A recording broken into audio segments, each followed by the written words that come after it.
Okay, we're rolling. Welcome everybody. This is SIG VMware bi-weekly call.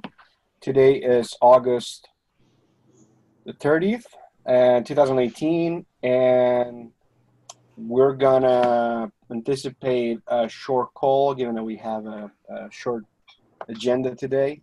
We're gonna start as usual with community updates from Stephen. You can take it away, Stephen. Yeah, did you press record? I'm not sure. Yeah, it's rolling. Yeah. And this meeting is recorded in public, so if you don't like that, your option is to drop off.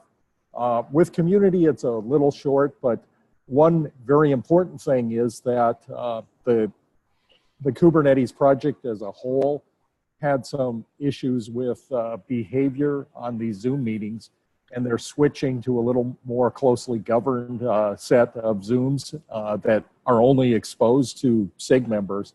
So by the next meeting, we're going to have switched to the new one. So just remember that, please. And I'll post the updated link in the ongoing agenda doc. I'll try, I think I have a calendar doc that some, but not everyone is using. I think very few people are actually using the one I composed. So if you compose your own, you may have to go in there if you discover that you go on Zoom and don't find anybody. You probably have to go look for the new link. I'll send it out on the mailing list, the Slack channel, put it in this agenda doc, and try to cover the bases, but just please remember that it's likely to be a new one by the next meeting in 2 weeks. Other than that, I'm not sure whether this is community news or not, but I can tell you that I just got back from VMworld. Just a ton of Kubernetes activity going on there and a lot of interest. It wasn't, that's a big trade show. So it wasn't just VMware doing it either. It was AWS in there, the Google Cloud promoting Kubernetes, ton of Kubernetes sessions. And then last night I came to Vancouver for the Open Source Summit, had breakfast at a table of people, and somebody was saying that this feels like a Kubernetes conference. Nominally, this is all things open source under the Linux Foundation, but you look at the agenda here, and I think almost in every time slot, you can find one Kubernetes session, if not two. And this whole Kubernetes thing, I think it's going to pan out. Other than that, I'll turn it back to you, Fabio. Yeah, thanks, Stephen. This week is a little weird because the intersection of Kubernetes and VMware is basically, and Go even, is basically having all the major conferences of the year, all concentrated this week. So we have GopherCon happening, we have VMworld this week, as Steve was mentioning, and we have the Open Source Conference in Vancouver. So there's like a perfect storm of conferences. Plus, it's the summer is ending, so most of the people are taking like some time off, which is why today we didn't get that many people attending, which is fine. So a short agenda today for the active projects update. We have discussed the Cluster API project a few times before on this call. You may know that we have another call for specific to Cluster API provider vSphere that is running on every other Monday. I don't recall exactly the time slot, but I can look it up real quick, and it's at 1 p.m. Pacific. So every other Monday, 1 p.m. Pacific, we have a Cluster API provider vSphere call. And Luke, today, I think you can give us an update on what is happening in Cluster API provider vSphere, right? Yeah, sure. So Monday, I've been discussing Cluster API, like a feature set for future feature set for the vSphere provider with the two other teams inside of vSphere, and we collected an initial set of desired requirements for the future. Not saying that this is going to be for the end of the year, just putting it up there. And I've created issues on GitHub for all those features. We welcome everybody here to go and visit the GitHub board for the vSphere Cluster API provider, and perhaps add your own or add comments to the issues that we've created. On the development side, we have started beginning laying the foundation for transitioning the vSphere provider to Go vMami from Terraform. So that work is starting. What I'm thinking about doing is reusing a lot of the Go vMami packages that we built up for Vic with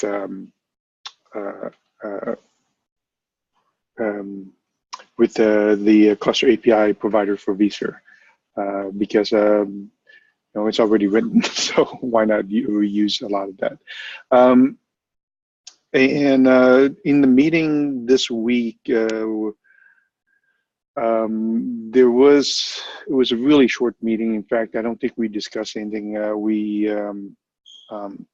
We closed the meeting within the first 5 minutes. We decided that most of the effort, so I went to both the cluster lifecycle and the cluster API, because a lot of times the cluster lifecycle meeting also spent a lot of time talking about the cluster API. And the main thing that was discussed in the cluster lifecycle, other than kubeadmin, but the thing that I was more interested in was they were trying to lay down the workflow for how we groom the GitHub issues for all the projects that resides under cluster lifecycle, and that which includes cluster API. Other than that, there's no other updates. That's it for me. Cool. Thanks a lot. Yeah, Cluster API is shaping up to be like a pretty important project, for Kubernetes in general. Even though it's not, specifically part of the Kubernetes code base, it's going to be it's an interesting and difficult problem to solve, and especially in the context of having multiple cloud provider, multiple platform to run on, and so on. So yeah, we had a tech talk inside of VMware just before this call, that the other team that's helping me with the cluster API built for Borthon, and it looked really something we should probably use. They were using Instant Clone to stand up VMware's SDDC stack. Mm-hmm. And it took within a couple of under a minute to bring up a full stack. Well, the stack that they had, not a full stack, but that's something we've always wanted to do in Vic, and I think it's something that we could perhaps do with the cluster API also. Yeah, and I think we have a lot of tools at disposal, especially in vSphere. So it will be nice if we can make it really make it stand out in a way that you can provision clusters on vSphere as a platform. So we have all those tools at disposal, so we should try to use them at their best. Yeah. Moving forward, we have I'm going to give an update on what is going on with the cloud provider for vSphere. Cloud provider vSphere is actually shaping up real good. We do have a plan to have an initial release for the Auto Tree cloud provider by around the time when Kubernetes 1.12 ships, which is end of September. Specifically, it's going to be the release date. Is still marked down as September 25th. So by September 25th, we're going to have an alpha version of the cloud provider vSphere Auto Tree. And shipping up real good. We have very good. We've made very good progress in the past 2 weeks, thanks to David Von Tannen. He did a lot of work around making sure that reconciliation between the Kubernetes nodes and the platform, so vSphere, the vSphere VMs, is done through UID instead of relying on DNS names. which it was the way it was done before in the auto tree provider, and doing this without having to rely on reading files on the actual host, on the actual OS. So it's good progress. It's really stable right now. We do have testing right now, so it's shipping a build. We're working on specifically now on conformance test. So part of the requirements for these new auto tree cloud providers is to have conformance test send out to test grid at every Kubernetes release, either major or minor release. So even for patch versions like 1.11.2 or 1.11.3. So we're going to have that hopefully done before 1.12 ships, so we can have we can march towards having a really stable and I would say best option when it comes to cloud provider for the auto tree cloud provider hopefully before KubeCon. So KubeCon US is in December, if I'm not mistaken. So our plan is to deliver basically the same or better functionalities in the auto tree cloud provider and potentially the auto tree CSI provider for the storage portion by the time KubeCon hits in December. So good progress on that. We also have a call for cloud provider vSphere. It's on Wednesday, every other Wednesday. It's just 30 minutes and it's around 9 a.m. Pacific. So if people want to join, make sure that you check out the community page in Kubernetes/community under SIG VMware, or just check out the community calendar for Kubernetes. It's right there. And that's pretty much it for cloud provider vSphere. It's shipping up real good. We're probably going to have the new CSI plugin added to the same repo, so we're not going to have a separate repo for the CSI work. Unfortunately, Travis today is not here because he's out at GopherCon this week. So we might have an update from Travis at the next meeting because Travis is looking after the CSI work for AutoTree.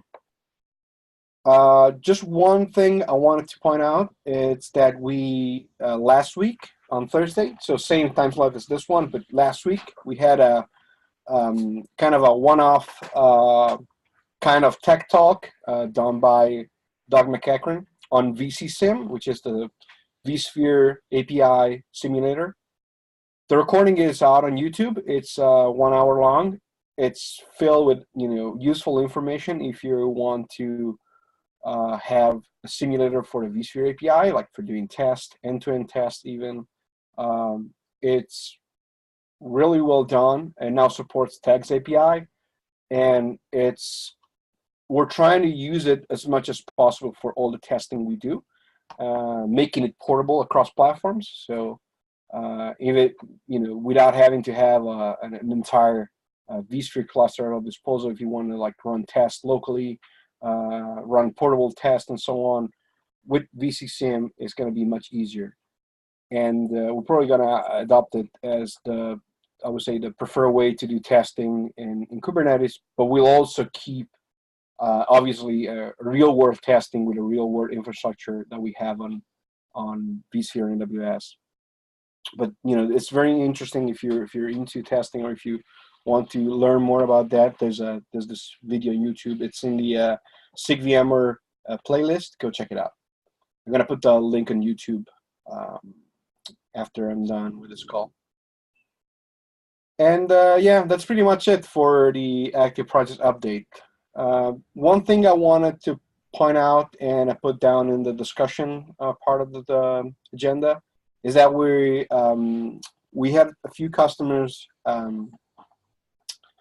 telling us that there's this important problem with the storage portion of the in-tree cloud provider, and one of the customers actually submitted a PR to fix it, and it's a split problem which was fixed in 2 different PRs.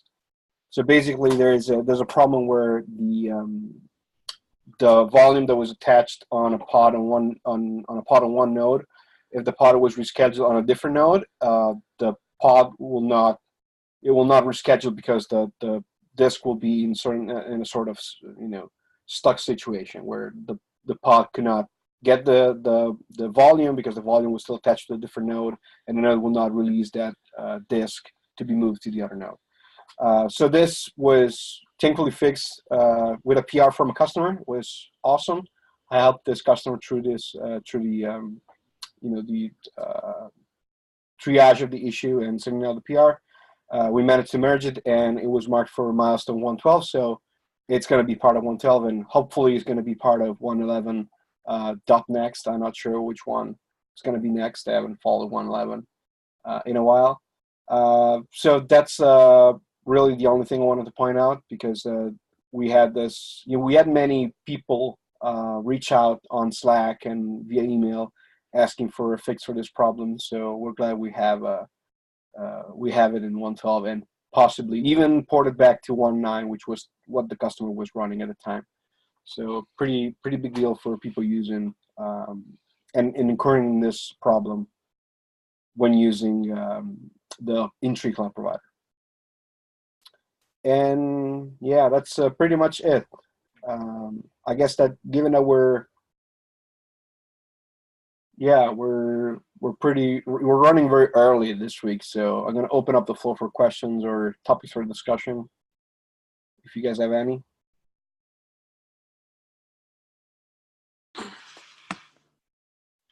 Can I ask a question regarding the cluster API implementation? Sure, go ahead. Yeah, like mentioned, we are moving from Terraform to Go implementation. And that's a good thing. I just wondering between each provider's implementation, is there any code be shared? Like what it is, like every provider just implements their own one and they're completely. No, so there is the way that the controller works is they have an API controller, and then it calls an actuator. An actuator is what actually implements the vendor-specific code to make it happen. To create a machine, to start the machine, etc. And the vSphere provider implements the actuator, and the actuator right now is currently using Terraform. So that portion, yes, every vendor has to implement the vendor-specific actuator, but there is another controller above or to the side. Okay, so for the sense like how the certificates and all those things be handled, are those generic, or are those like specific to vendor? Which certificates are you referring to? You talking about the Kubernetes certificates? Right. So the certificate to for the controller or for their node. I don't know all the details of it, but I think Lubomir can actually speak more of this. I think kubeadmin takes care of a lot of the certificate handling when a node starts up. So it uses kubeadm as the mechanism that actually gets a node up and running. So if you want to specify a cloud provider, you can make the certificates unique for this cloud provider, if I'm understanding the question correctly. Yeah, I just the question basically, do we need to write code for vSphere cross API provider to handle anything related to certificates? So, to my understanding, which is quite limited in terms of cluster API, I think you shouldn't at this point. But this has to be double checked. Yeah, I from my understanding, and I've been looking at this all day, every day for the last couple of weeks, is that the only certificates that I am aware of is just the starting up of the node, and I think kubeadm handles that. Exactly. Okay. Thank you. Cool. Yeah, my understanding was as well that KubeADM was basically taking care of most of the configuration part, given that it's doing it already for for all the clusters that you deploy directly with KubeADM without having without using Cluster API. Any other questions?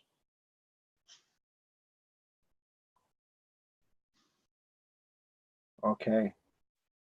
Going once? Going twice? All right. We can wrap up. Thank you, guys. I'll see you in 2 weeks. Okay. See you guys. Bye, folks. Bye.